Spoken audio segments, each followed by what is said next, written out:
Well, it was first put to Westminster back in 1937, I think, Oh, really? when a Labour MP proposed the first euthanasia bill. What happened was the Voluntary Euthanasia Legalisation Society, which has been rebranded as Dignity in Dying now, was established around about the mid-1930s, 1936 or so, by somebody called Charles Killick-Millard, Hmm. who was a public health specialist from Leicester, I think, and various other individuals. And they were essentially sort of leading proponents of eugenics in the UK at the time. And so they proposed a euthanasia bill, which was first debated in the 1937, I think it might be 1936, and was rejected. But so that was when it first rose its head really as an issue. Clearly what happened then was, with the Second World War and the Nazi T4 euthanasia program, the whole sort of area of eugenics, and particularly euthanasia, was fairly significantly discredited after the Second World War. And so it went quiet for quite a while. But then possibly from the sort of 70s onwards, as I say, the campaign for it was sort of rebranded a bit. And although at this time I think they were still called the Voluntary Euthanasia Society, and then into the 80s. And then it really sort of took off, as I suppose, from the turn of the millennium, which was why the first sort of significant attempts at Westminster were 3 bills brought forward by Lord Joffe, sort of 2003, 2004, 2005 or so, and into 2006. So he had 3 attempts then, and care killing was established, when the 3rd bill was brought forward by him.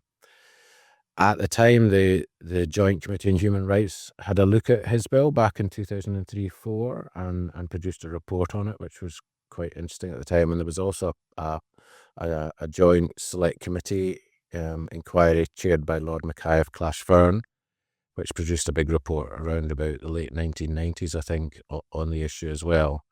But it's really only been since 2006 or so that the momentum has really built. And obviously in the Scottish Parliament, what happened was Jeremy Purvis tried to bring forward a bill around about 2006. He didn't get enough signatories to bring it forward, but he obviously made a bit of an attempt to do so. Then Margot MacDonald announced in the debate on that she wanted it for herself, and declared that she was going to bring forward a bill, which she then did do in 2010, which was called the End of Life Assistance Scotland Bill. And that was a bill which proposed both assisted suicide and euthanasia. And then that was defeated overwhelmingly, really. Living on Thursday morning, that is Oz for a while. Yeah. We can always cut it and exactly, we're not live, thankfully. Yeah, for anyone listening, that is a test fire alarm, which should be brief. Perfect. Okay. Apologies, Gordon. You were saying before you were interrupted rudely by fire alarm there. So that was fairly overwhelmingly defeated by about, I think it was 86 votes to about 16 or 17 or something like that.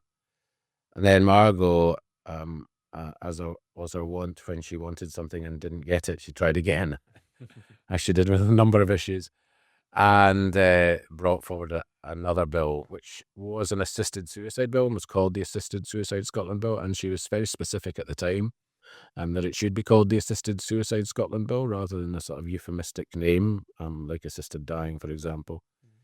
And it was limited to assisted suicide. That was scrutinised and defeated again at stage 1 by about, I think it was, I can't remember the exact numbers, but it was essentially 2/3 to 1/3 of the MSPs who voted. And then after that, there was a cross-party group formed in the Scottish Parliament by those MSPs who had supported her, who had been re-elected after 2015. And they basically decided that they wanted to bring forward another bill.